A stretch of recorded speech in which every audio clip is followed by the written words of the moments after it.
Much to talk about, but I want to start, before I really start, I want to start with, I have to say something about today, because today is what Hollywood would call the day after, the 24th of September.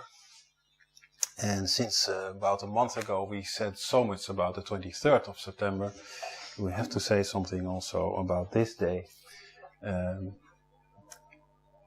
Yesterday was the last of the 2 days of Rosh Hashanah, and as every year actually we are a bit more excited on that feast, because it points in many ways to the home taking, Jesus calling us home, and so if anything, it should remind us of that and focus us more on that and make us excited.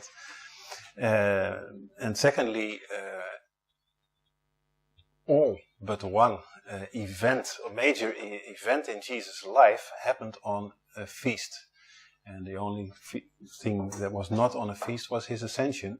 But all the other things, major events, let me call it that, happened on feast days. So it is logic, I would say, to be more alert and more excited on feast days, because they are prophetic in nature. And that has been proven throughout history. And it's not that they are fulfilled once, but multiple times throughout history, even to our recent history. And so in that light, we also spoke about September 23, not as September 23, but as Tishri 1, as Rosh Hashanah. This year was special in the sense that it also coincided with the fall equinox, which doesn't happen so often.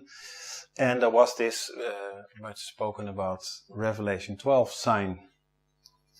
And that, especially that last, has been hyped up a lot on the internet, because many Christians were pretty sure that the rapture would happen on September 23. And if you go back to the video that we made about September 23, you will see that in the end I say the rapture could happen on September 23, but it doesn't have to be. It can mean many things, and I think we will also discover the meaning of this day yesterday. I also said at the end of that video, and I want to repeat this now, that if anything, it should have called our attention. There were many so-called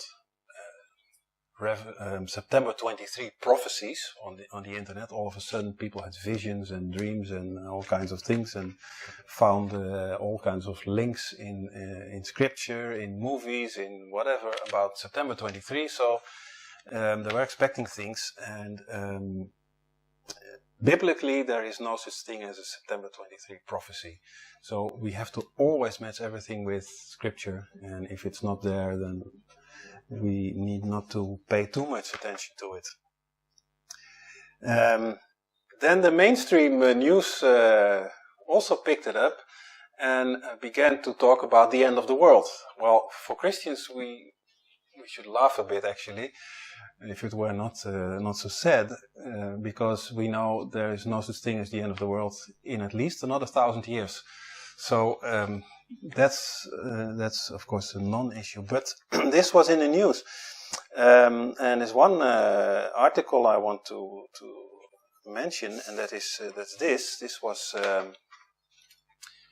Friday, the 22nd, on the news, TV programs in California interrupted with end of the world prediction. It says television broadcasts in Southern California were interrupted late Thursday morning with an end of the world prediction, startling viewers and setting off a firestorm on social media. One Erin Mireles said that I was definitely startled because the volume increased exponentially, she said. I was alarmed in the sense of thinking something was wrong, because I assumed it was some sort of hex, he said. A man's voice could reportedly be heard saying, "Realize this, extremely violent times will come." One person said the voice sounded like Hitler.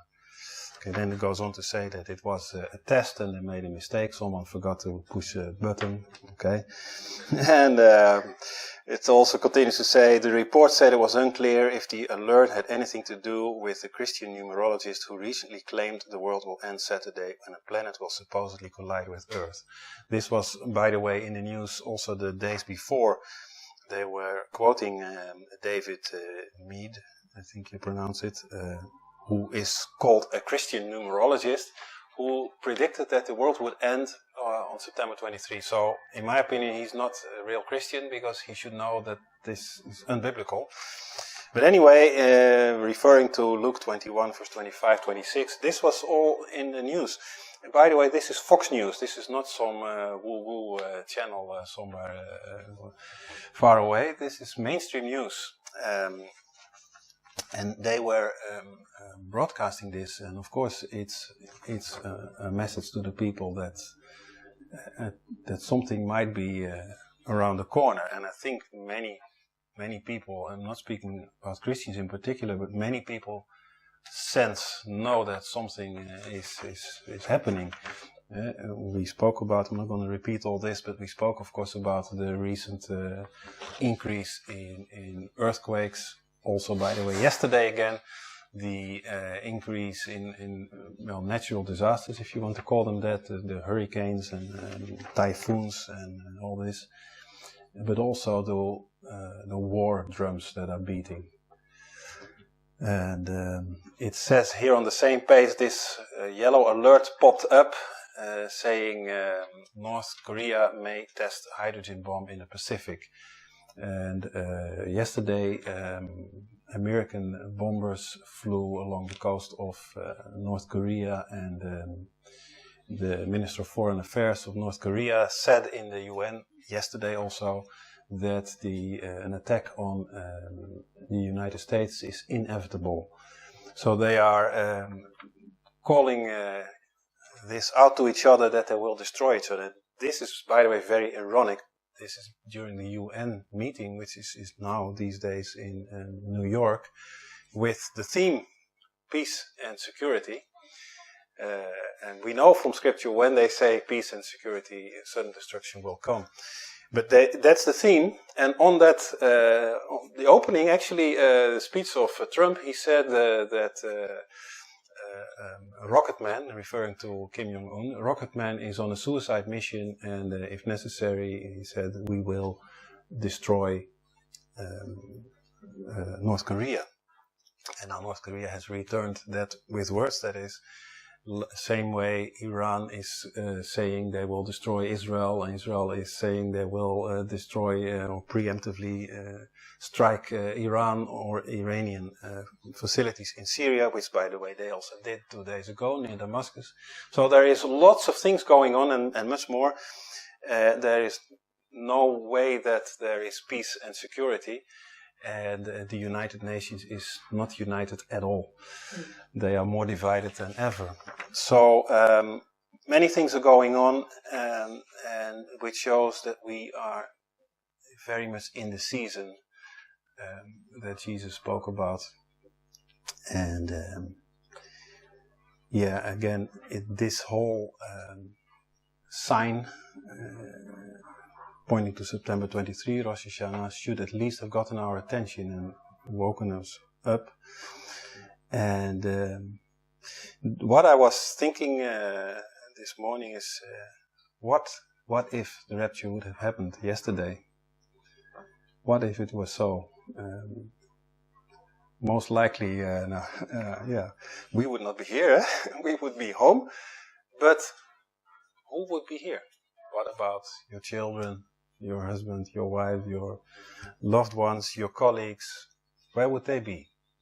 And how would they feel? And that's really something to think about, because it didn't happen yesterday. It can still happen today, tomorrow, or next week. And we have to take action. Now there is still time. There is still time for them to be saved.